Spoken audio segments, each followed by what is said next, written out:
actually meets the needs of the American people and actually drives down the high cost of living.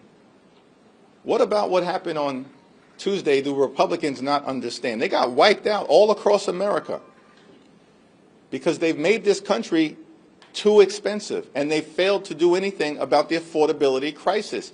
And as Democrats, our position is simple, and we're doing this for everybody. Whether you're a Democrat, a Republican, an independent, we're doing this for everybody. We have to lower the high cost of living in the United States of America. And we have an opportunity to try to do it with respect to health care. But the Republicans refuse to extend the Affordable Care Act tax credits. On the aviation safety issue, we need a full and complete briefing so we can understand from the administration what the current status is, what the impact of administration layoffs have been prior to the Trump Republican shutdown, because the administration has been going after the FAA since the beginning of their time in office, since January 20th. And we need to understand how we got to this moment, separate and apart from the Trump Republican shutdown. The problem is it's like impossible to have a congressional briefing with House Republicans on vacation. 6 consecutive weeks they've canceled votes. I mean, it causes you to answer or ask the question, is there such a thing as a 4-ring circus? Because it's a circus right now in the House and the Senate, across the country with Republicans, and certainly at 1600 Pennsylvania Avenue. Mr. Leader, did the former Speaker notify you of her decision to retire, and does her retirement signal a shift in generational leadership for Democrats? Yes to the first question.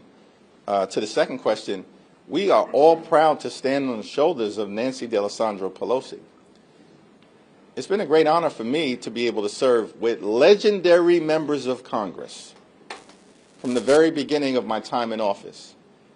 And that, of course, includes, right at the top of the list, Nancy D'Alessandro Pelosi, or John Lewis, or Charlie Rangel, Elijah Cummings, Eddie Bernice Johnson, John Dingell. We can go through the list. These are legendary members of Congress. And, of course, right at the top of that list is Speaker Emerita Nancy Pelosi. Speaker Johnson says he won't even guarantee a vote on the AC issue. Can you react to that? Well, Mike Johnson has claimed over the last several weeks that Republicans are the party of health care. That's a joke. Why does this guy keep lying to the American people? Week after week after week, it's a new story.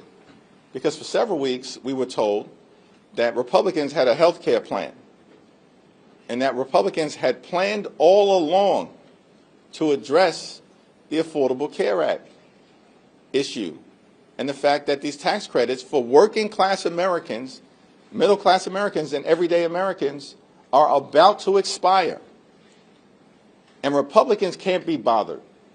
This from a group of people who somehow found $40 billion to bail out their right-wing dictator friend in Argentina. $40 billion to put Argentina first, not America first. Republicans have put Argentina first. And they can't find a dime to extend the Affordable Care Act tax credits. This is part of the reason why Republicans were rejected all across the country, pummeled, shellacked, beaten down electorally all throughout America because they have failed to address the affordability crisis.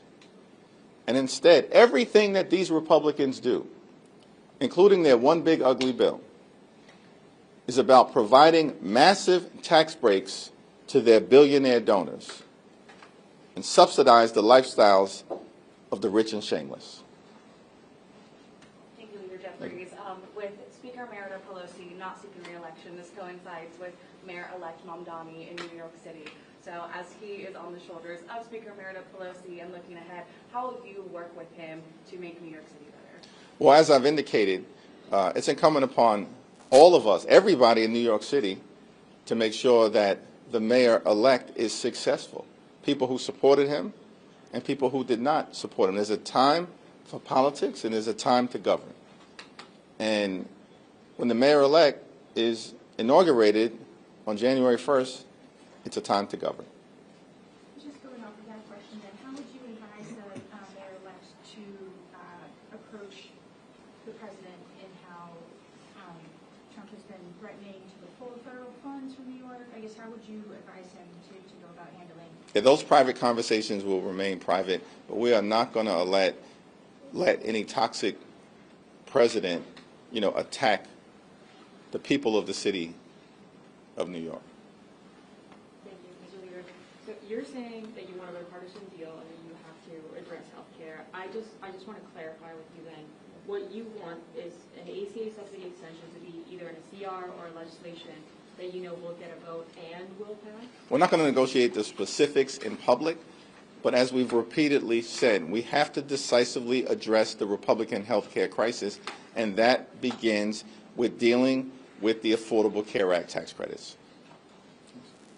To build off of that, would you see, because it seems conversations are continuing over on the Senate side, at least amongst the rank and files, about would you see a standalone ACA vote as a cave, and what is your advice to those rank and file members right now? What we have repeatedly said as House Democrats is that we will consider anything in good faith that is sent over to us from the Senate in a bipartisan way. But it has to have a path toward decisively addressing the Republican health care crisis, beginning with an extension of the Affordable Care Act tax credits. Thanks. All right, lastly, let me just say, Trump has stunningly made the point that the economy in this country is going well. It ain't going well. Everyday Americans know that they are working hard, they are playing by the rules, and they cannot get ahead. They can barely get by. The cost of living in this country is way too high, and Republicans are clearly out of touch, focused solely on the wealthy, the well-off, and the well-connected. As Democrats, we're going to continue to work hard to drive down the high cost of living, to fix our broken health care system, and to clean up corruption, to deliver an America that works for working class people. Thank you, everyone. Thank you.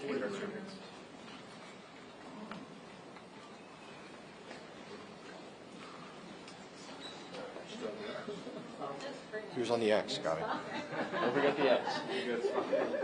Do not step on the X. What happens if we step on the end?